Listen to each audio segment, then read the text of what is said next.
In 1990, the creation of Hill Street Blues writer Mark Frost and Dune director David Lynch hit the TV airwaves, and the world of television would never be the same. Twin Peaks was like a shooting star, bright and brilliant when it first premiered, but eventually fading away very quickly. The primetime soap opera lasted only 2 seasons, really less than that since the first season only had 8 episodes, but its style and quirkiness for its genre left it a cult classic, remaining as mysterious as the storyline that drove it, with many of those devoted fans finally getting their greatest wish, with the show being revived on Showtime this year. Twin Peaks is a show that I've wanted to tackle for a long time, but it took me a while to figure out exactly how to do it. First, because there is so much involved in every episode that a single video would take forever,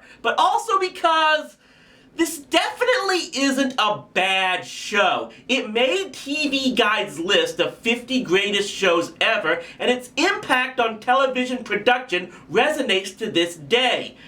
But that doesn't mean it doesn't have a number of flaws. When people talk about why Twin Peaks didn't last long, they usually point the finger at the network brass screwing it over, something I myself have frequently called out with other shows. But while the executives at ABC definitely were partly to blame, I can't outright say the creators were blameless. There's a reason this didn't make my list of most screwed over TV shows. This show really couldn't have been expected to last very long from the beginning. Partly because the primetime soap opera was starting to die out back then, partly because maybe it was ahead of its time, but also because the creators did make a number of questionable decisions on where the show went. And that's what I'm here to talk about in this video. Welcome to TV Trash, and this is what I believe to be 10 reasons Twin Peaks failed.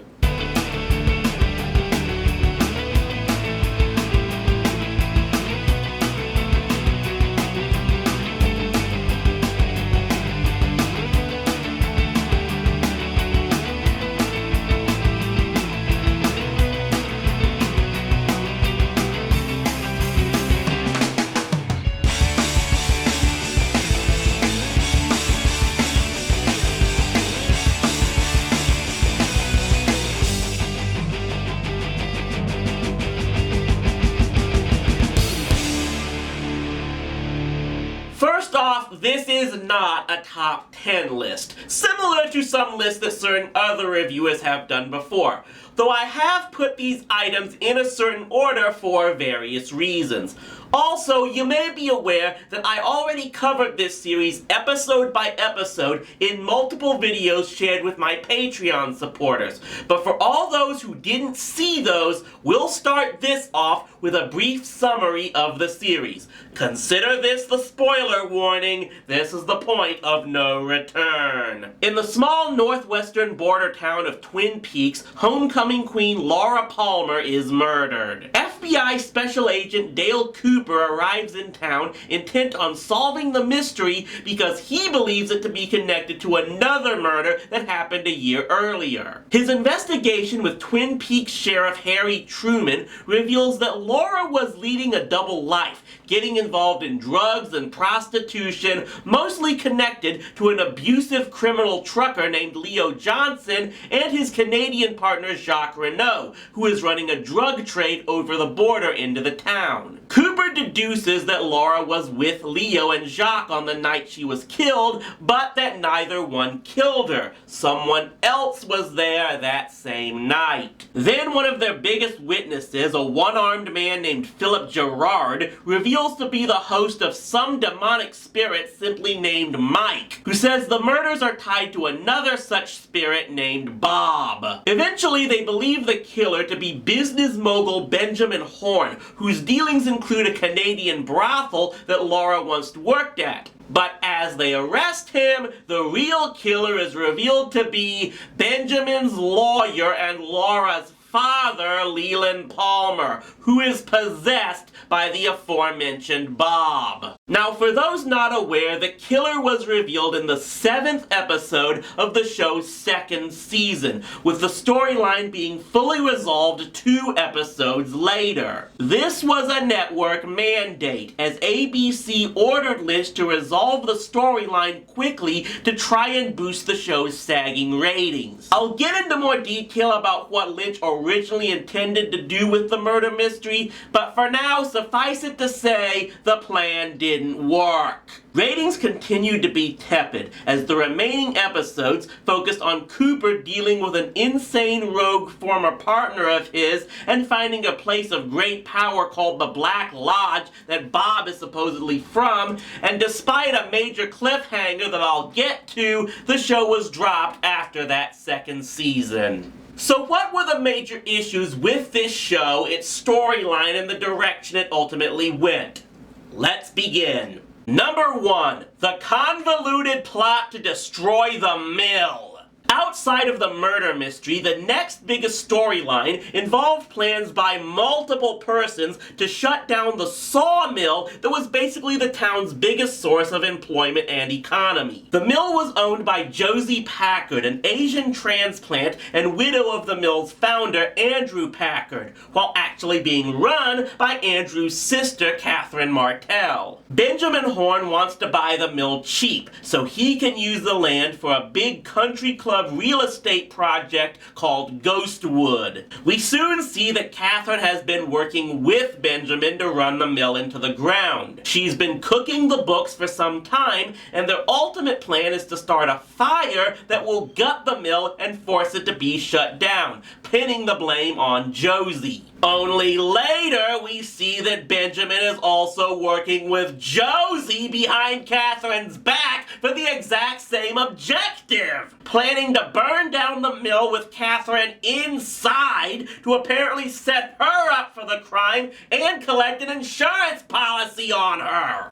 My ridiculously circuitous plan is 1/4 complete. The whole thing is on the level of a twin clones of Hitler dumb villain plot. The idea of Catherine working with Benjamin made sense and was an interesting plot in that it was the blood relative and not the outsider conspiring to shut down the family business. But it all fell apart when it was revealed Benjamin had Josie involved. Josie owns the mill, so she could do whatever she wanted with it. If Catherine would dare raise an issue about that, you have evidence that she was cooking the books and driving the place under. Use that to force her out as the mill's manager and then sell to Benjamin. And then you don't have the added potential charges of arson and murder. And then it's revealed later that Josie's really been working all along for Andrew Packard's arch-rival Thomas Eckhart, that it was on his orders that she had Andrew killed, and she was planning to go back to him after she got her money anyway. And no, I heard nothing to indicate that Benjamin knew anything about Josie's involvement with Eckhart. The whole thing is just an ultra-convoluted cluster crap where it was impossible to keep track of who was playing who.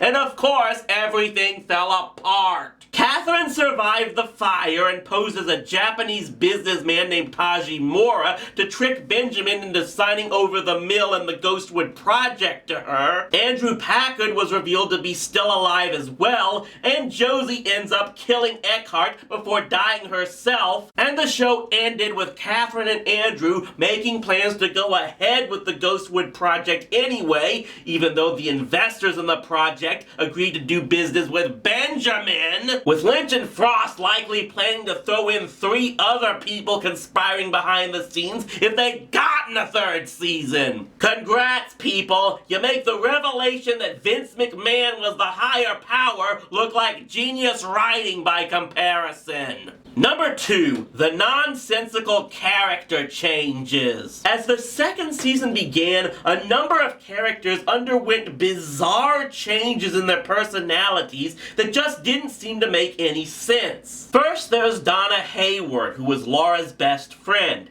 At the start of the show, she's established to pretty much be the goody-goody of the town and school, someone that her father, the town doctor, could always count on to do the right thing, and was hoping that she and biker James Hurley could get Laura back on the straight and narrow. She even felt guilty that she and James were developing feelings for one another even after Laura's death. And then at the start of the second season, she began smoking and wearing dark glasses and basically acting like Laura, it seems. And this is why she's still trying to find information on why Laura died. I think this was supposedly over jealousy because she feared James was getting close to Laura's cousin Madeline, but it ultimately seemed too out of character and didn't go anywhere. Madeline got killed by Bob as well, James left town, and Donna got caught up in some scenario where she finds out Ben Horne is her real father, I think.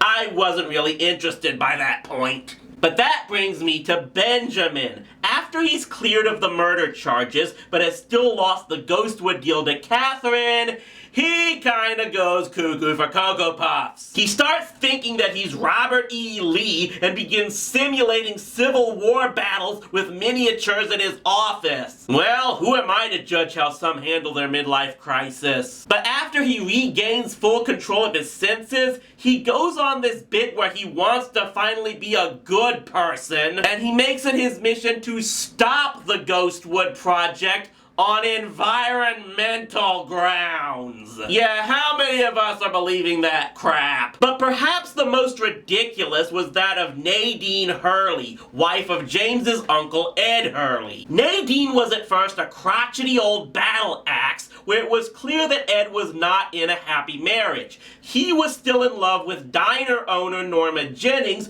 who herself had married Hank Jennings, who then went to prison for manslaughter. Nadine gets the idea that she'll make a lot of money inventing a silent curtain rod, but after her first patent application is rejected, she goes into depression and overdoses on pills. This only puts her in a coma, and then when she wakes up from it, she's been mentally regressed into that of a high schooler. And she has super strength. This whole thing leads to her going back to high school and joining the wrestling team while falling for one of the school's star athletes. A story that looks like some mishmash of a Saved by the Bell episode and a Drew Barrymore rom-com. To me, just about everything involving Nadine felt like padding. And where they ended up going with her felt like they really didn't have a damn clue what to do with her, so the writers just took several bong hits and went with the first thing that came out of their cloudy heads. Number 3, the new love interest for Cooper. One side plot that I found compelling was the budding romance between Agent Cooper and Benjamin Horne's daughter Audrey. This was largely because of how much character development on Audrey's part came from it. At the start, she comes off as a troublemaking rich girl who only seems to want to cause chaos,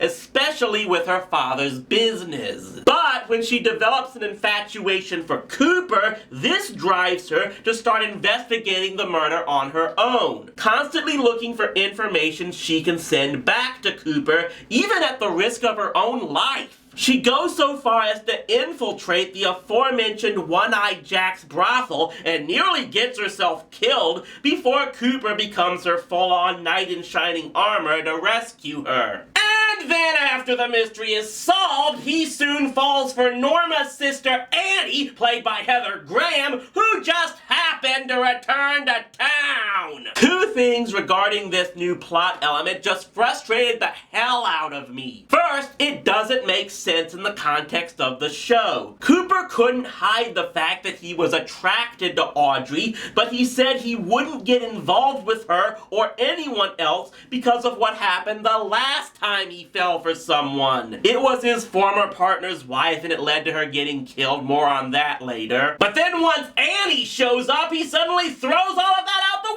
window! But even worse is why they abandoned the Cooper-Audrey love angle. At the time of production, Kyle MacLachlan was in a relationship with Lara Flynn Boyle, who played Donna. Supposedly, Boyle was so jealous of Cheryl and Finn that she made a snit over not wanting to see her boyfriend's character get together with Finn's. Jeez freaking Louise, lady! Audrey was thrown into another angle where she began working for her father's new endeavors to shut down Ghostwood, and it just seemed like her character was buried worse than a WWE star who got on Vince McMahon's bad side. And all because Lara Flynn Boyle has a streak of green worse than that of a Disney queen. Number 4. The Bookhouse Boys were wasted. It is amazing that a federal agent gained the approval of the local law enforcement of a small town so easily. Harry learned to trust Agent Cooper so quickly that just a few episodes in, he revealed to Cooper that he was part of a secret society of vigilantes called the Bookhouse Boys, whose main job was to take care of issues beyond what the actual law could deal with, particularly with all the strange events that seemed to take place around Twin Peaks. They explained to Cooper how they've been trying to sting the drug trade operation that Jacques Renault is behind, which of course is what helps trace Jacques to Leo Johnson and their involvement with Laura. And after that, there wasn't much else that they did. The only other times they got involved were when Cooper used them to help invade One-Eyed Jacks in order to trap Jacques since he dealt blackjack there, and then when he asked them for help after discovering Audrey had snuck in there for intel and got captured by the Madam. And both of those times, the main guy from the Bookhouse Boys involved was Harry anyway, so really, their very existence wasn't that important to the story. Honestly, I just felt the Bookhouse Boys had so much more potential, especially in how their methods conflicted with the by-the-book protocol someone like Agent Cooper would be used to. Especially since Cooper questioned himself resorting to those methods after they indirectly led to Audrey getting kidnapped and when they led to him getting suspended from the FBI. But no, the last we heard about them was Harry making Cooper an official member, and they didn't even take part in the final episode, so just about everything about them feels like a letdown. Number 5. Bobby Briggs was an asshole. Revealing that certain characters are more than what they seem to be is a sign of good writing. But it's a little difficult to get on board with someone as a jerk with a heart of gold when said individual continues to do things that make you want to slap him. Such was the case with Bobby Briggs. Bobby was Laura's boyfriend who was doing drugs with her, getting their supply from Leo Johnson. And he was also banging Leo's wife, Shelley. Keep in mind, he knew that Leo was a violent individual, and not only was he daring to do this, he kept doing it in her home. Of course, it's not like Laura was honest with Bobby anyway, since she was also seeing James. And as the show progresses, they try to make it clear that Bobby truly does care for Shelley and wants to get her out of this abusive relationship that she's trapped in. But then he keeps doing petty stuff, usually against James, like trying to get him busted by hiding drugs in his motorcycle. Why? Are you that obsessed with the fact that he was dating Laura when you were just as unfaithful to her? Dude, just let it go! God, that phrase is never going to be usable again, is it? I think it was implied that Bobby suspected James being responsible for Laura's death, which admittedly could get personal since he was the first person the sheriff suspected. And by the second season, he did try things like getting a job working for Benjamin to support Shelley, albeit he tried to get the job via blackmail. But just the fact that he kept practically cheating death so many times by almost daring Leo to catch them, combined combined with this ridiculous vendetta against James, just kept making him look like a little prick that made me cringe every time he got on camera. Shelley to me was like Stella in A Streetcar Named Desire, in that neither one of the people she was in the middle of did her any good, and I just kept hoping she would run out both of them and be better off for it. Now, I listed all of these things first because they were all connected mostly to side plots within the show.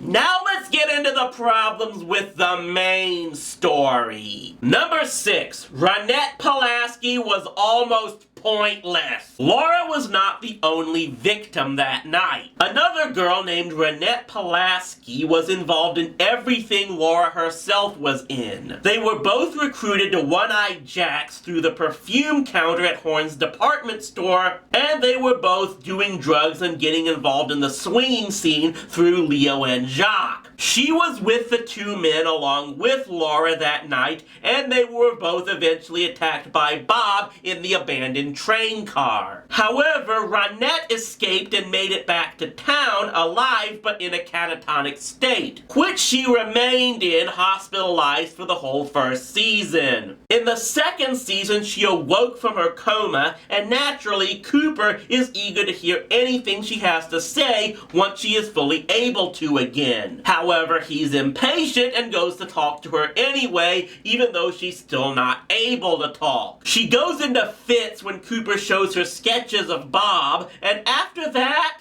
we don't see her again until literally the last episode, where she's been discharged from the hospital and is talking again. She did almost nothing toward helping them figure out who the killer was. Yeah, sure, the writers didn't want her just coming out and saying Leland Palmer did it, but you could have completely removed her from the show and it would have had pretty much no impact on the plot at all. It seems like just such a waste to have a character like this go through such a traumatic experience, and then ultimately it has little to no impact on the main story's final resolution. Number 7. The Third Man. Red herrings are one thing, but the way additional information was revealed crossing over from season 1 to 2 was just badly botched in my estimation. The entire first season was building up the belief that Leo Johnson and Jacques Renault were involved in Laura's death. Jacques was eventually arrested but had to be hospitalized because he got shot during the apprehension. And then he was killed in the hospital by Leland Palmer. Meanwhile, Leo was shot by Hank Jennings, who's pretty much the resident assassin, which left Leo in a vegetative state and deemed unfit to stand trial. With both suspects incapacitated in some way, Cooper, Harry, and other FBI agent Albert Rosenfield announced in the season 2 premiere that neither one of them was the killer. Oh, Laura and Ronette were with Leo and Jacques in Jacques' cabin the night she died, but they announced that one of the sheriff's deputies found evidence of a third man outside the cabin, deducing he took the two girls to the train car where the murder actually took place. Here's my problem. We saw the troops search Jacques' cabin in the 6th episode of season 1, followed by them going through all the evidence they found in the following episode, and at no point up to now was it revealed that Deputy Hawk found anything about a third man. To me, that's a cheap attempt to extend the storyline, leading the audience to believe they had their men for the entire off-season, and then just springing it at the start of the next season that, oh wait, they're looking for someone else entirely. I'll get more into this later on, but to me, this seems like the first sign when the audience began to think that they weren't going to get a real resolution as to who done it, and when they started losing faith in the show. Number 8. The motive was stupid. If you followed me from the earliest days of TV trash, going back at least to my review of Veronica Mars, you probably know that one pet peeve trope of mine is how mystery stories almost always end up with the culprit being someone we were made to never suspect. It's one of the reasons I love the Neil Simon movie Murder by Death, because it lampoons that very trope. Up until now, the hands-down worst example of this to me was Veronica's second season, where they just up and revealed that Beaver Casablancas was a psychotic willing to blow up an entire school bus full of students just so no one would discover that he had been molested as a kid. But then there was this. So the reason that Leland Palmer killed his daughter was because he was possessed by the spirit of a demonic serial killer from a parallel dimension? Keep in mind, while this wasn't supposed to be the point in time where the killer was to be revealed, and what that plan was I will get to shortly, Lynch has since said he did know who the killer would be from the beginning. But this was what he supposedly planned to reveal? I know this is fiction, and I am definitely not against incorporating fantasy elements into any story, but it's just the way they set everything up, especially with how it contradicts everything they've been leading up to this point. Up to then, a big element of the story was that Laura Palmer, homecoming queen and all-around do-gooder that was doing just about every form of community service, from Meals on Wheels to teaching Josie Packard English, was actually a very troubled individual who was doing cocaine and sleeping around with several individuals through both swinging and prostitution. It sounded like it was meant as a cautionary tale about how her secret weaknesses that she wasn't getting help for led to her undoing and her ultimate demise. Only now at the end of it all, Leland goes on to this spiel about how Laura was a strong individual that Bob was trying to corrupt and steal her soul or something, and she chose to let herself be killed rather than succumb to him? So everything Laura did with drugs and promiscuity was because she was fighting Bob? The hell? I guess it makes some type of sense that she would fall into that type of life, since it's revealed Leland had been abusing her ever since Bob took control of him. And again, that is a very powerful and tragic method. But to say it was all because of a demonic entity, it just feels like it's sliding a lot of very real-world tragic stories like this, mainly because we weren't expecting it to turn out like this at the start. The whole thing just feels like Lynch threw something together just to get it over with, and it left us with even more questions than answers. Would those questions get answered? Well, that leads us to number 9, the final episode. For all the talk and legend about how the show went off the rails and fell from grace after Laura's murder was solved, I have to say this. I actually found the remaining episodes compelling, at least as far as the new primary storyline. They mostly centered around Cooper being caught in a deadly game with his former partner Wyndham Earle, who Cooper believes killed his own wife after Cooper fell in love with her and got himself institutionalized but has now escaped. However, Cooper eventually deduces that Wyndham is not after him, but something called the Black Lodge, a place of unspeakable power that has also been investigated by Bobby's father, Major Briggs, as part of the supposedly defunct Air Force Project Blue Book. The Black Lodge is believed to be the place that Bob comes from and the source of all the mysterious events that transpire in Twin Peaks. This whole thing was something I was actually looking forward to finding out. And then came the season's last episode. After Wyndham kidnaps Annie and takes her to the Black Lodge,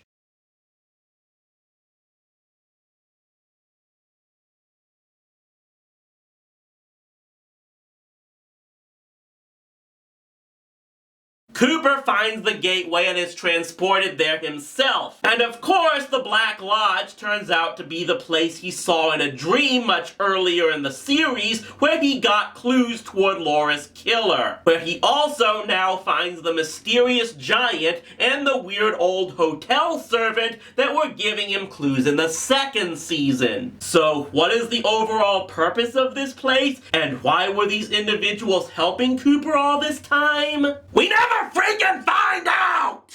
Instead, we get scenes that so many cheap horror movies would rip off for the next 25 years. Wyndham offers to spare Annie in exchange for Cooper's soul. Then Bob appears to save Cooper, saying Wyndham can't take his soul. Cooper gets chased out by what looks to be a clone of him, and then he wakes up in his hotel room. Only for us to discover that now Bob is possessing him. That's how the season and the series with it ends, with way too many questions still unanswered. And yes, I'm sure the Showtime revival is answering a lot of those questions.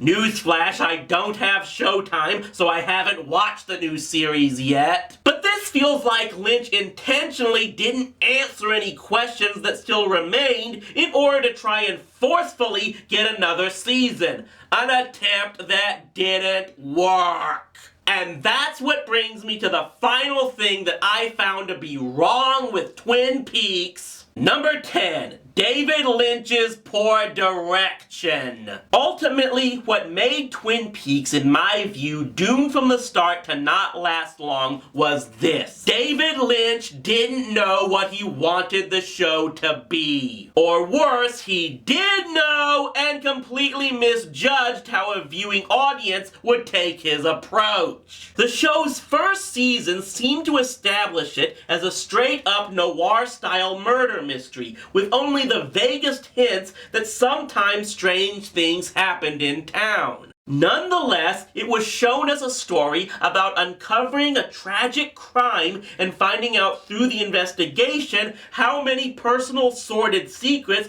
not just the victim, but everyone in town had. Then in the second season, they just start throwing fantasy elements all over the place. They basically started with Veronica Mars and changed it to Supernatural. Either one of those types of shows can work, but making a tonal shift like that midway through the series is just gonna throw the audience into confusion. I can't help but compare the show to the Christopher Pike novels I read as a teenager. His first books were straight up mystery stories. When he started writing supernatural thrillers, I lost interest because that's not what I expected from him. Yes, how the network handled the show, changing its time slot on multiple occasions, did not help matters. But the show wasn't helping itself with Lynch's supposed plans for how he wanted it to go. Especially with what he wanted to do with the mystery. There was apparently a lot of contention between ABC execs who wanted Laura's murder originally solved in the first season, Mark Frost, who didn't go that far but still felt the mystery should be solved eventually, and David Lynch never wanting to reveal the killer at all, thinking he could just phase the mystery element out of the show altogether and expect that the audience would still tune in because of the characters. I am someone who normally favors character-driven shows, but there are times when that alone won't work. When you base your original storyline around something like a mystery, a story with such an element of the unknown, created with the insinuation that it eventually will become known, and just never plan to reach that ending, you're gonna piss a lot of people off. For all my gripes about Veronica Mars, that's something they got right. Each season ended with its mystery story being resolved and letting the audiences know they would have something new to look forward to the next year. In my estimation, had they never revealed Laura Palmer's killer, the show wouldn't have lasted any longer than it did, because it teased the audience with something that it never intended to give them, and when they were forced to give it to them, the creators went into a funk and apparently stopped putting out effort. And in essence, that's the ultimate tragedy of Twin Peaks. It's a rare show where the creators supposedly did have a set direction, but it was a direction not enough people wanted to follow. It's a good show, even a transcendent show, but it could have been so much greater had the focus been something more that audiences could stick with. Again, I haven't seen the revival season and likely won't until it becomes more available elsewhere, but perhaps I will check it out when that time comes. I still don't know if I'm going to look at the infamous prequel movie Twin Peaks Fire Walk with Me, but for now, I just need a break. I've been looking at this show for more than 3 weeks straight, and hopefully soon I can get into something more lighthearted and fun crazy.